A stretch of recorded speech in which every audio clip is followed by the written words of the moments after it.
Bonjour, on se retrouve donc pour une petite aide sur cette activité ici, la première activité sur les probas, avec la question petit a qui est d'écrire par une phrase l'événement contraire de l'événement T, un événement qu'on va noter T bar. Le contraire, si A c'est un événement, A bar c'est son contraire. Donc T c'est le jeune choisi possède un téléphone portable. À vous donc de trouver quel est le contraire de cet événement. Quel est le contraire de la personne a un téléphone portable. Allez, Paul, je vous laisse réfléchir. On se retrouve donc pour la suite, calculer P de T et P de T bar. Donc vous devez calculer la probabilité de T. T c'est quoi? C'est l'élève a un téléphone portable. D'accord? Donc le nombre d'élèves qui ont un téléphone portable, vous les connaissez. Il y en a 147 sur un total de 250. La probabilité, c'est tout simplement le nombre d'élèves qui ont un téléphone portable divisé par le nombre total. Donc 147 sur 250 pour celle-là. Et donc maintenant que vous avez normalement trouvé qu'est-ce que c'est que T bar, vous allez forcément avoir pas de difficulté à trouver la probabilité de T bar. Allez, je vous mets en pause pour la suite. Question suivante, donc quel est le lien entre P de T et probabilité de T bar? Expliqué à l'aide d'un schéma. Donc expliqué à l'aide d'un schéma, normalement vous n'allez pas trop savoir, pas de souci, vous verrez la correction si ça vous parle.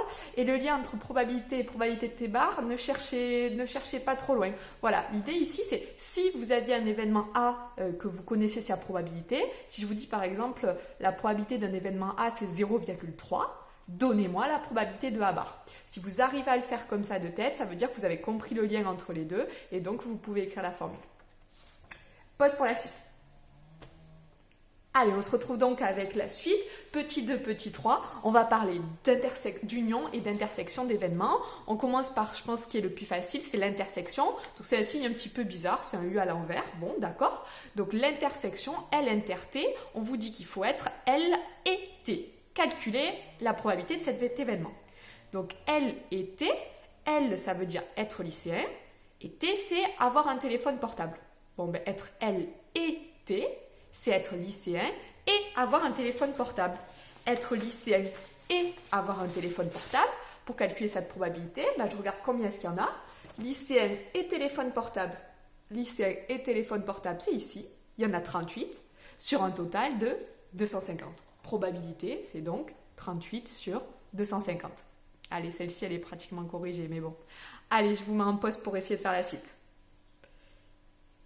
Allez, si je vous récupère, donc si vous avez eu des difficultés pour la suite, petit 3, petit a pour l'union. Donc, vous devez calculer la probabilité d'avoir un téléphone portable ou d'être lycéen. Là, c'est plus compliqué. Il faut dénombrer, il faut savoir combien de personnes qui ont un téléphone portable ou qui sont lycéens. Il faut faire attention, c'est justement le centre de notre problème, de ne pas les compter deux fois. Donc des lycéens, j'en vois qu'il y en a 38 plus 2, et ceux qui ont un téléphone portable, en plus de cela, il y en a 76 et 33. On peut le voir dans l'autre sens, on peut se dire, ceux qui ont un téléphone portable, il y en a 33, 76 et 38, et si je dois rajouter encore les lycéens qui me manquent, il y en a 2. Ça vous donne une somme sur un total toujours de 250 élèves, donc vous calculez la probabilité. Allez, pause pour la suite. Petit b, calculer P de T plus P de L. Retrouve-t-on le même résultat? Donc la probabilité de T, vous l'avez déjà faite. Probabilité de L, probabilité d'être lycéen, c'est le nombre de lycéens divisé par l'effectif total. Ok.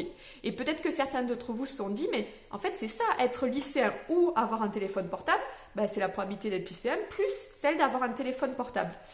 Sauf que justement, non, c'est pas ce qui se passe et on vous demande d'expliquer pourquoi. Normalement, avec les petites indications auparavant, vous devez pouvoir expliquer pourquoi. Allez, je vous laisse essayer de l'écrire.